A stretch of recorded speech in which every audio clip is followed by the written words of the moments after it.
So, Jesus, Lord have mercy. Yeah, Lord should So have again, mercy, just not on me, on so you. hold on. So again, right? So Rico. Uh-huh. Clearly, we're getting two different sources here. We have two different sources here, Mm-hmm. and what you are putting in must be something completely Well, let's different. find out if that's true. What do you think the goal of intersectionality is? There is no goal of Oh, there's no goal. intersectionality. It's Okay. just it Why is don't just you Google, recognizing. then Google this, goal of intersectionality, and tell me what it says. Why do you have to look up? You have to look up goal of intersectionality Yeah, in look it order up. for it to say equity for you. It's going to say Do equity, you know yeah. how? In order for it to say equity for you, to fit your definition No, of it's just, that's what intersectionality is for. It's for the purposes of equity. Otherwise, there would be no reason for the analysis in the first place. Okay, so here, let's see here. Goal of intersectionality: to understand how differences, no, how different aspects of a person's identity, like race, gender, and class, combine to create equal experiences or of discrimination and equity. privilege. You keep adding equity into that. It is. And it's not about saying equity. Bro, it's about equity. What do you think it's about? What do you think you're using the analysis for? Oh my God. You're using the Oh my analysis God. to make judgments so- about so- unequal so do you- or so- unequitable situations between different groups. So hold on. So let me get this right. Yeah. So let me get this right. Yeah. Do you have a problem with equity? Yes. Why do you have a problem with equity? Because equity is fundamentally Marxist in its analysis. I need a drink. I'll be right back. Lord have mercy. Go get a drink. You're going to need one for this breakdown. Whoa. Okay. Get a big drink. We're gonna be here a while. We sure are. We gonna be here a while. We are going to be here a while. Well, guys, we got a little doozy here, right? And the only reason I say that is because we're talking about intersectionality versus equity, right? Intersectionality versus equity. Now, for the most part, intersectionality, that is something that is kind of new to me, but at the same time, in my opinion, it literally falls in the same category as equity, right? But I mean, as we hear the conversation, we already know what equity is. We all heard about equity. This is a good diagram of what equity is, right? Now, you see the guy, he is qualified. He's able to look over the fence. Then you have the second person. He need about a box or two to help him see over the fence.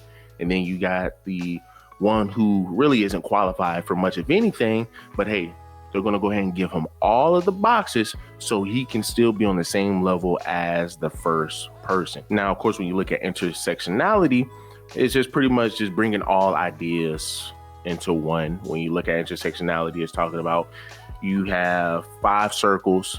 The 5 circles consist of what Black women go through, what trans go through, what handicapped people go through, yada, yada, yada. And they will just pretty much put them all together, right? So they all have their own issues, but they all have something that is similar that they pretty much all can work off of, right? In intersectionality, you see it a lot when it comes down to your workforce today, right? Where they're trying to implement women. And this is where you get your ideas of what it should be like when it comes down to the police force. Women should be here and women should be able to, and that leads into DEI. I hope you know that, right? You all want to take these ideas from women. You want to take these ideas from people who are handicapped. All you're doing is just essentially leaving room for them to be able to incorporate their ideas. And once again, it has its pros and it has its cons, right? Now, when you look at, for a good example, a lot of issues that a lot of handicapped people had was that they didn't have accessibility to certain buildings, right? So for certain hospitals, for certain businesses, they would have stairs, right? But okay, then what about the people who are handicapped? How are they able to get in? You're gonna what happens if they can't walk? You're just gonna carry them up the steps? No, so you're gonna try to make something that's accessible. So of course you're gonna want to get some of their ideas, right? And this is just an example, right? You're gonna want to go ahead and get the ideas. So you're gonna try to incorporate that into your business. You're gonna try to incorporate a bunch of companies do it now, right? Where they now try to incorporate a lot of people who are handicapped, right? A lot of people who, and I would still say that still falls under DEI. DEI falls under equity, right? Even has a word in it.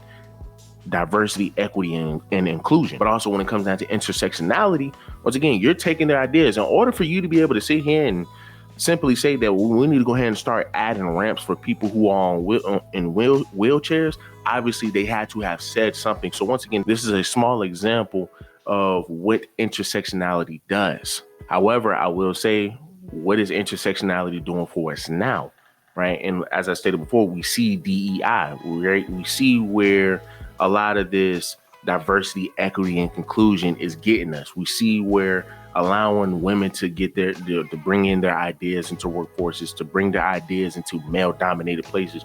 We see how bad it is affecting everybody else. Once again, a lot of your guys, they don't want women in the workforces because they have to tiptoe around women. I mean, I could sit here and say something off the wall on Instagram, and if I had a male manager, somehow it gets back to him, he will simply say, okay, well, dude, like, you know dang well you're not supposed to say that, man. Come on, bro. Like, just do a little bit better. Keep it moving. Some of them might joke with you. Versus you have a woman and it gets back to a woman. Now you're having to deal with emotions. Now you're having to deal with sensitivities.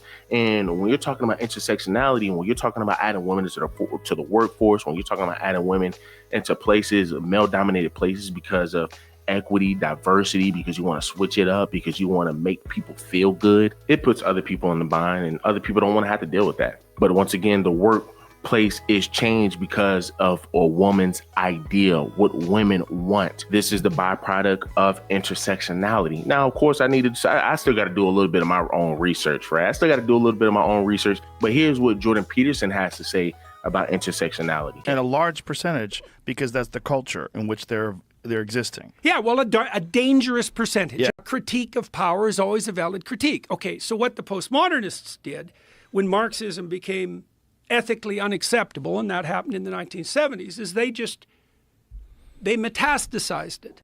We'll just multiply that until the same interpretive framework can be applied to all possible group distinctions. That's basically intersectionality. So sex is a oppressor versus oppressed narrative. Gender is an oppressed versus oppressor narrative. Ethnicity, race, ability, attractiveness, height. Any qualitative distinction is now recast as a battle between oppressor and oppressed. It's an unbelievably brutal story. And I would just have to give a shout out, after just watching Jordan Peterson, I just have to give a shout out to the guy who's having a conversation with Andrew Wilson, even though, I mean, most of the stuff that he's saying, because bottom line, at the end of the day, this all comes down to just allowing women to be able to have the power they think they have when they don't have it, right? But I love it because, once again, it says, KB, hey man, listen, you need to learn a little bit more about intersectionality. Even though you still kind of have a gist of it, you still need to learn a little bit more about it, right? Because it's where it jumps into Marxism, as he brought up. Once again, man, it's just so much to it. But bottom line, right, and from what I'm able to gather from everything that I was able to look up, everything that I was able to research, when you look at intersectionality, once again, DEI, all of these women, these white women that's coming in the workforce, these black women that's coming in the workforce, who essentially do not qualify to be in that position, but because, hey, the company has a quota to meet, because whatever, right, we want more women we want more women in these businesses. This is where you start to see a lot of stuff falling off. And this is where you start to see the byproduct of allowing women to be able to have a say-so within companies. Oh, well, we need to get their ideas in. We need to get their opinions in, right? And a lot of these women are feminists, and they will tell you that, hey, well, listen, I think it's, this is a male-dominated workplace. I think we might need to go ahead and try to, try to push in some women ideologies, try to make it a safe work environment, which it was never an unsafe working environment. But because you are now starting to enter in your women, you are now starting to enter in gays. Now you have to start watching what you say. Now you have to start. Once again, this is you including other genders, races, people with disabilities in the workforce, man, that once again, they can't keep up with these certain people. That they don't belong up in there, but because you want to go ahead and be diverse, because you want to go ahead and add these people in here, because you want to go ahead and have their ideas, you want to incorporate their ideas. Now everybody walking on eggshells, But the fact that we are able to incorporate these ideas, it gives people an opportunity to have a say. It gives people to get the opportunity to feel that they have the same say as the person who is on top, the person who is the head. This is why. So when you look at equity comes from intersectionality. When you are just allowing your outcasts, your people, that are lame, your people that don't ever have good ideas, now you're trying to add them in there so they can feel like they're being heard, and it's a detriment. But once again, I feel like this is a good conversation, but let's continue. We're going to be here a while. Have mercy. Okay. Alrighty. Equity is Marxism now. Okay. Anywho's. Well, it's a Marxist analysis, yes. Well, you have to understand, so that you understand, everything is set in the prism of worldviews for analysis.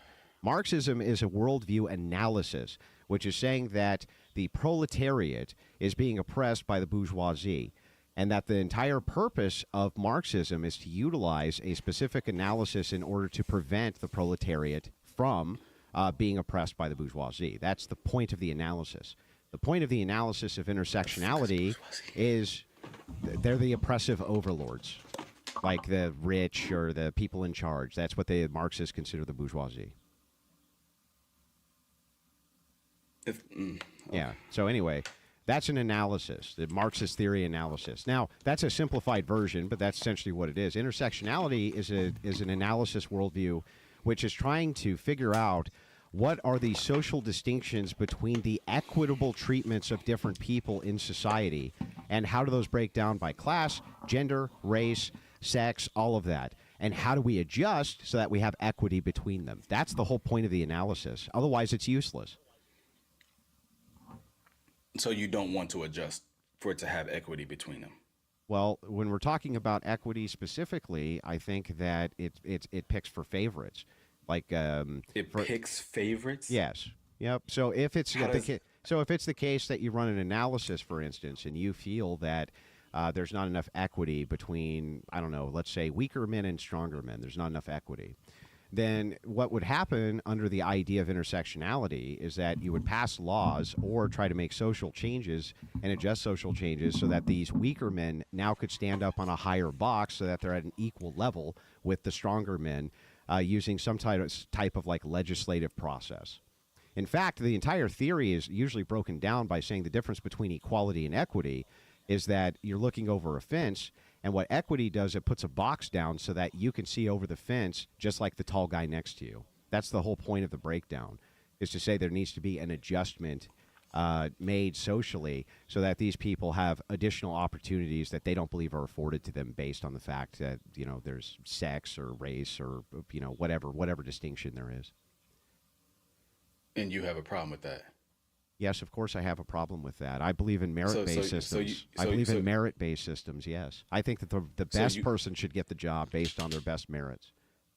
But that's not the analogy you gave. You gave the strong guy at the fence and the weak guy getting a one-up. Yeah, so I think the strong guy at the fence, right, I don't think that he should have to be making adjustments for the weak guy to look over the fence because the weak guy can't look over the fence. Nobody said. Yes, they do. Nobody is forcing the strong guy to make adjustments. Yes, for the they weak are. Guy to be on Yes, the fence. they are. No, they aren't. Yes, they are. That's the whole problem. And I'll give you an example of That's this. not the Do you want an problem. example? Whoa. An example would be take police departments, for instance, which lower standards for women, and the military, which lowers standards for women. Meaning women have lower standards when it comes to training regiments than the men do for the same exact job. Were you in the military? That is equity. Were you in the military? Briefly, yes.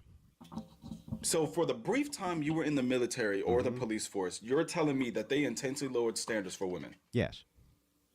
To act like the military and the police force didn't lower standards for women to be able to get in is just mighty disingenuous. It's just being disingenuous at an all-time high when these are the same women who sat here and who fought to get into the military, who fought and said, hey, well, listen, we are just as capable as men.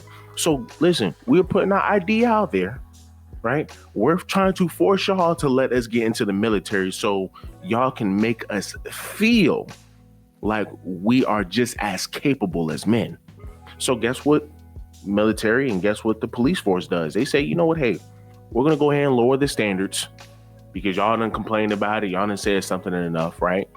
And I also think a little bit of, hey, we just need a little bit more bodies, right? Hey, at some point in time, we're going to need some, we're going to need some bodies. And it's going to be a point in time where we might need a little bit of women, right? But once again, for the most part, hey, well, because they complain too much, because they cry too much, let's go ahead and let's just go ahead and lower the standards for them. But when you're raised by a single mother, this is the type of bullshit you're going to give. Like a lot of your WNBA players, right? One of them, I forgot the shit's name, but I'm going to put the video up here. But it went from not asking, right?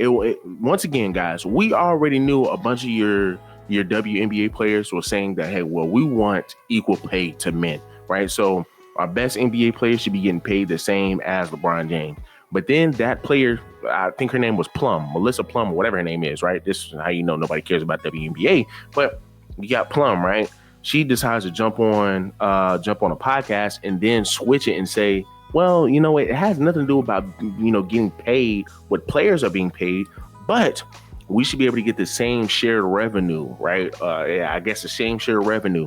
So, she used an example of her not getting paid for the jersey sales, right? So, hey, well, listen, if somebody out here, man, if you got a bunch of people out here buying, Kelsey, I think her name is Kelsey Plum, buying a bunch of Kelsey Plum's jersey, I should be able to get a percentage of that.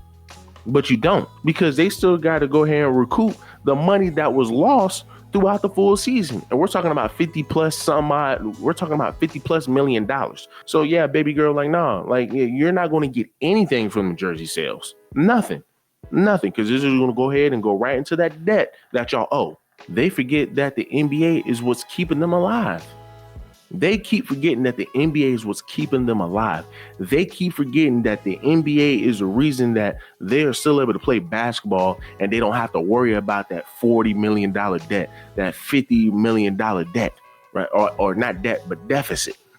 That's how much money they lost. So imagine losing that every single year. But good thing with the NBA, you can make all of that back just off of one team.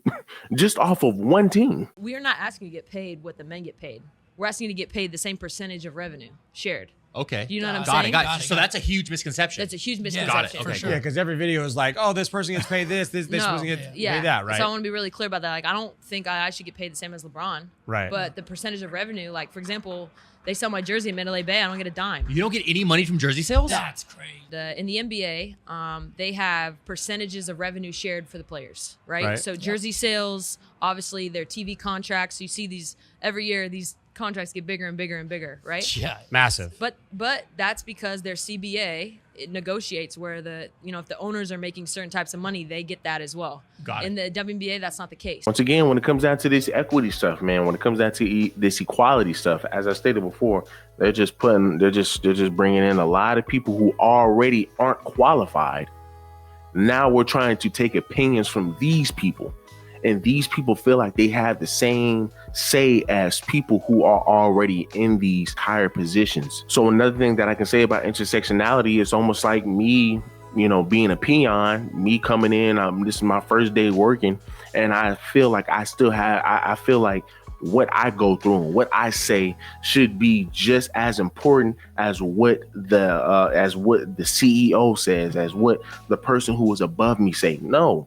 Right? No, but this is where intersectionality comes into play, where, hey, we just want to just push in women ideas. So you could essentially do that. You could essentially do that with a WNBA, right? Where the WNBA may say, okay, well, we're just going to go ahead and give these women all of this money because this is the idea that they came up with, right? And they feel like, hey, well, we should be equal to men. We should be getting paid the same as men. We should be getting the same share as men. But once again, you're not doing the same thing as men. But this is where you come into your workforce, where you have women who aren't qualified, who aren't up there with these other CEO executives or managers, but yet they still want to be able to have the same say so that they have. They want to have the same opinion and the same power. And it's like, you just can't, right? You just can't, right? And this is where it kind of leads over into Marxism, right? And just to kind of briefly touch on it, right? But when you look at Marxism, I mean, it's an idea that, once again, we're all about classes, right? You have your upper class, you have your lower class, you have I tell you about, you have your upper class, you have your middle class, and you have your lower class. The lower class will not be treated the same way as your upper class is treated. That's just a fact. Right. But once again, I mean, to some degree, I agree. I understand it. I see why. But there are people who live life based off of, the Bible. And once again, we are equal. So I'm not going to treat you differently than I treat, this person who got $10 million. However, we're talking about the workplace or work, we're talking about the workplace. They're going to be treated differently than the person who is lower than them. And that's because they have a rank. They are that high for a reason. But when you start talking about intersectionality, when you're talking about, DEI, allowing women and allowing people to come into the workforce, you just mess all of that up. That's just a fact. Instead of hiring people who has the merit, who has the capability and the qualifications to work in that position or to work that job, once again, you're going to try to make way for people who aren't qualified. But hey, guess what? Because they still work here, we're going to still try to take their ideas. This is where you start adding women. You got to start tiptoeing around women. It's just not something fun, right? And like I said, DEI is pretty much the byproduct of intersectionality. That's just a fact, right? So of course, one person can say, well, they are different, but at the end of the day, if we're just being technical, DEI comes from intersectionality. And what is DEI? Diversity, equity, and inclusion. Equity and inclusion, people. Let's continue. What standards was that? Oh, well, you can look them up right now. The PT training standards for women is different. Them graduating from various MOS schools, which those are completely different. They have different standards there. Same thing for the police department. They have different standards there as well. And you said briefly. How brief are we talking here? I don't know, about a year. We're talking about like 20 years ago. I think about a year. You served in the military for just a year. Yeah. Talking about standards are being lowered for women. Yeah, that's true. So why did you leave? I got a medical discharge. You were medically discharged. Mm-hmm. So you were the weak one at that point. What would that have to do with anything? I mean, you just sat here and so you're saying that I couldn't meet the standards. So yeah, that's how that works. Yeah. Right. And so the women are clearly. So nobody lowered the standard. Did anybody lower the standards for me? No. You see how that works? You were discharged, so clearly you couldn't serve anymore, though. And they weren't going to lower the standards for me, right? After a year. And they weren't going to lower the standards for me? What happened to you? All right, were they going to lower the standards for me or not? Depending on what. No, they're not going to lower the standards for me, dude. Who cares what happened to me? It's irrelevant. I mean, it doesn't matter at all. It literally doesn't matter at all. The standards were not lowered to accommodate me, sir. You quite literally just sat here and complained about the weak and the strong, or the weak getting a heads up and the strong had to make accommodations and shit. And then who made accommodations for me? 1 year. Yeah, who made accommodations for me? After you served 1 year. Yeah. After you served 1 year. Yeah. You were considered weak. So wouldn't you agree with that? Yes.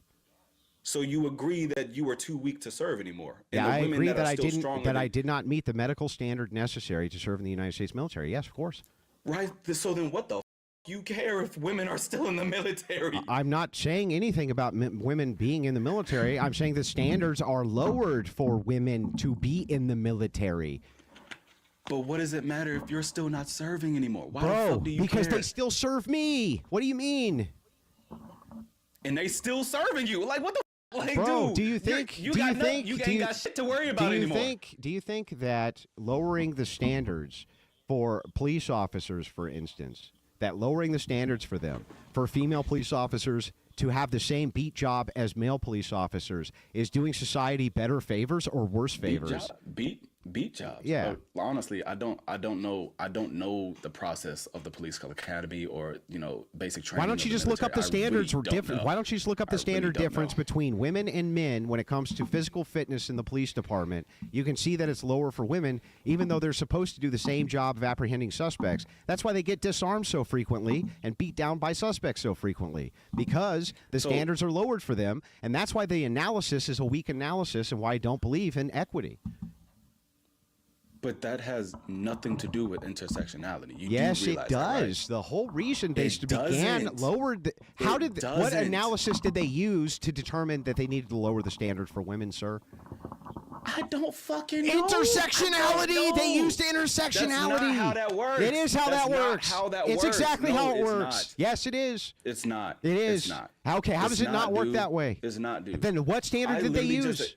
I literally just explained to you. It's simply just identifying the overlapping identities of an individual or an entire group. For That's what all it purpose? is. For what purpose? What do you mean for? It literally says to recognize the difference of discrimination and Yeah. privilege. Okay. Now it's That's been recognized. That's what not now that's- now that it's recognized? Is there something you want to do about it, or are you just trying to recognize stuff, bro? What do you mean? What if there's something you want to do about it? Yeah, is there That's literally something you all wanna do about it? intersectionality does. Is do something about that, right? You're Wait, identifying. time out. You're Is using this time out. analysis. Is this going into DEI? Once again, guys, man, this is what happens when you are a moist brother. This is what happens when you are raised from a single parent household, raised by a woman. You start to then, I mean, you like where are we going with this? Oh, well, you couldn't, you're just as weak as a woman is. Okay, well, that was a reason why I couldn't get into the military, right? That's the reason why I failed. Oh, because you're just as weak as a woman.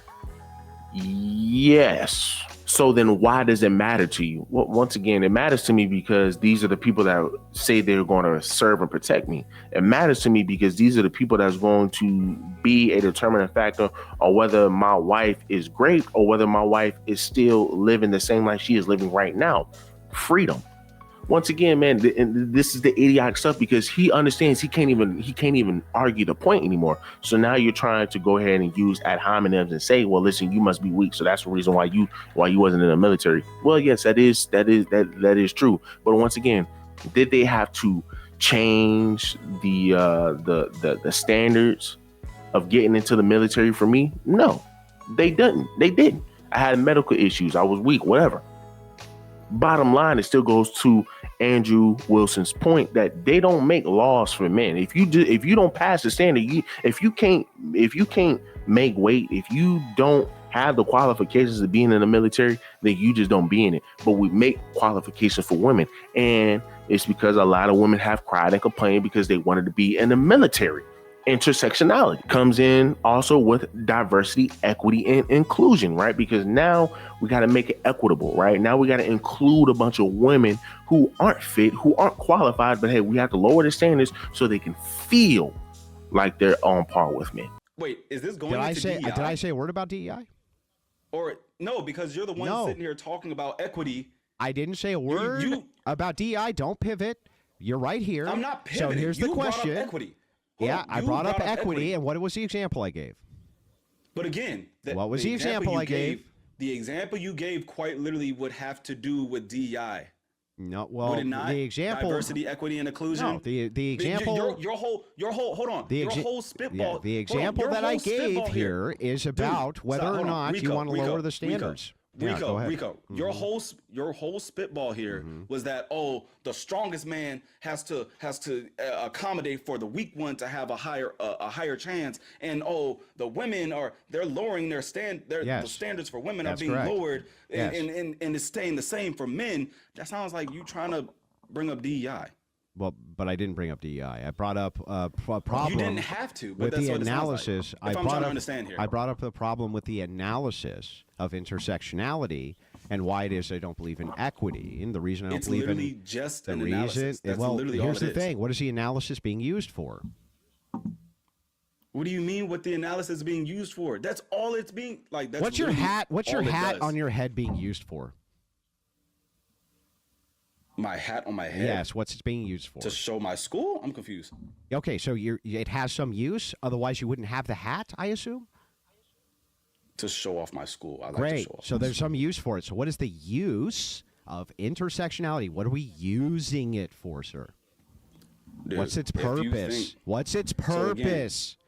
So again, right? Again, the whole point of this, of you saying that this is essentially equity, you're complaining about something that doesn't even apply to you anymore, right? You're Can you, literally, this has literally nothing to do with served- anything. You literally, So what? So what? Who cares if I served one day? That has no bearing on the argument. None. Zero. Zilch. Can you tell me, sir? oh shit. Can you tell me about Did the my phone just analysis? die? No, you're fine. I can hear you fine. Oh, my phone just died. No, his phone didn't die. How are you going to say my phone just died and we can clearly see your phone didn't die? That's got rocked, bro.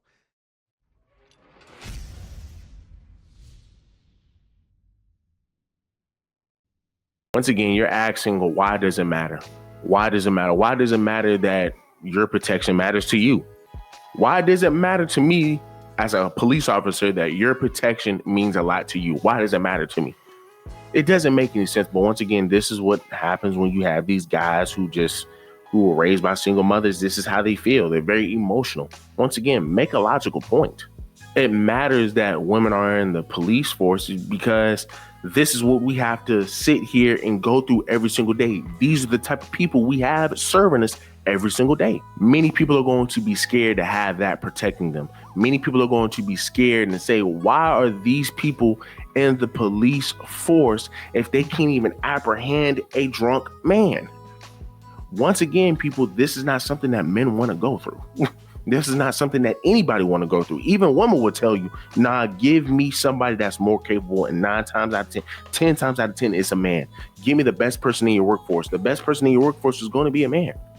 So once again, guys, it just becomes semantics. It becomes, a game to these people when they can't make an argument. Right. So this is something that we have to deal with. But for the most part, man, yeah, definitely, man, but definitely we have to look into intersectionality. I would like to learn a little bit more about that. Once again, I kind of already have an idea of it. But, I kind of want to dive a little bit more into it because that leads over into Marxism. Like, learn a little bit more about Marxism as well. Right. But for the most part, man, y'all guys let me know down below what you guys think. Do me a huge favor. Leave me a like, leave me a comment, subscribe to the channel. Until the next one.